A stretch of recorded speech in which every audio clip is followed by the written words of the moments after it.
నిర్మల్ జిల్లా బాసర శ్రీ జ్ఞాన సరస్వతి క్షేత్రంలో వ్యాస పౌర్ణమి గురు పూజోత్సవాలు భక్తి శ్రద్ధలతో కొనసాగుతున్నాయి.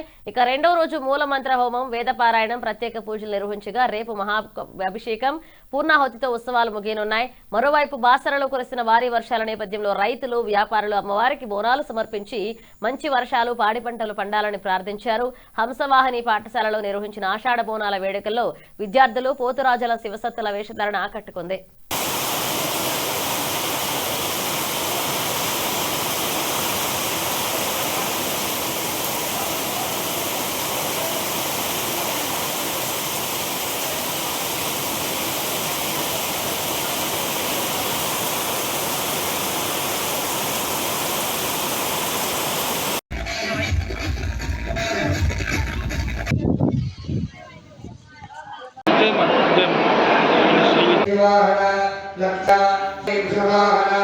ब्राह्मी हंस समारूढ़ ये गावत सर्वयो समन्विताः भारती नीदय राधे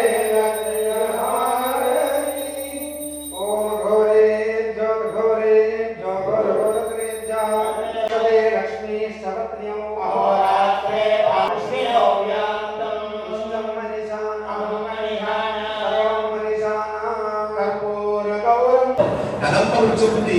ఈ కదంబ వృక్షం ఉంటే చాలగా అన్ని దుర్బుద్ధులు అదే దుర్బుద్ధి ఉందా కాదా కాదు విషయం.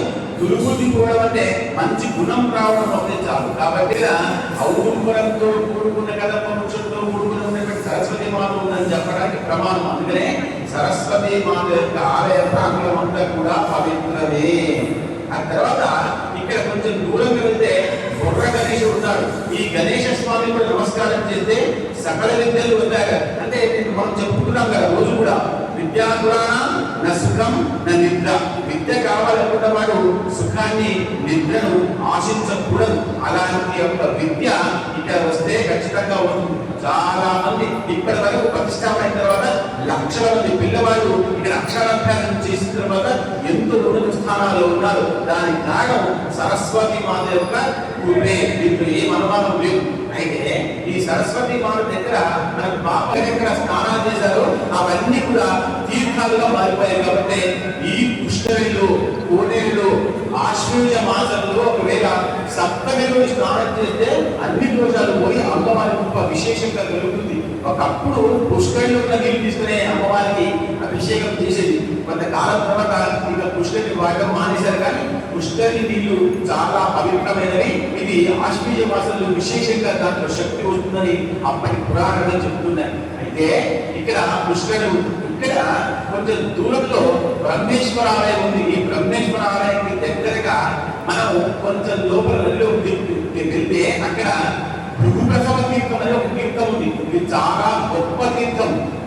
ఇదంతా కూడా మనకు వైశాఖ పురాణం చాలా గొప్పగా ఉంటుంది. ఇదంతా కూడా బ్రహ్మాండ పురాణ అంతర్గత విషయాలు. నేను చెప్పినవన్నీ కూడా దంతకథలో, కలిపి కథలో అమ్మవారి ప్రేమో కాదు. ఇవన్నీ కూడా నిజాలు, సత్యాలు. కాబట్టి ఇలాంటి క్షేత్రంలో మనం ఒక రోజు ఉంటున్నామంటే, ఒక రాత్రి ఉంటున్నామంటే, దర్శనం చేసుకుంటున్నామంటే మనం పరమ పునీతులం అని చెప్పుకోవచ్చు. అయితే మనం చేసినటువంటి యొక్క జ్ఞానాన్ని, అనుభవించిన జ్ఞానాన్ని వేరే వాళ్ళకి చెప్పాలి.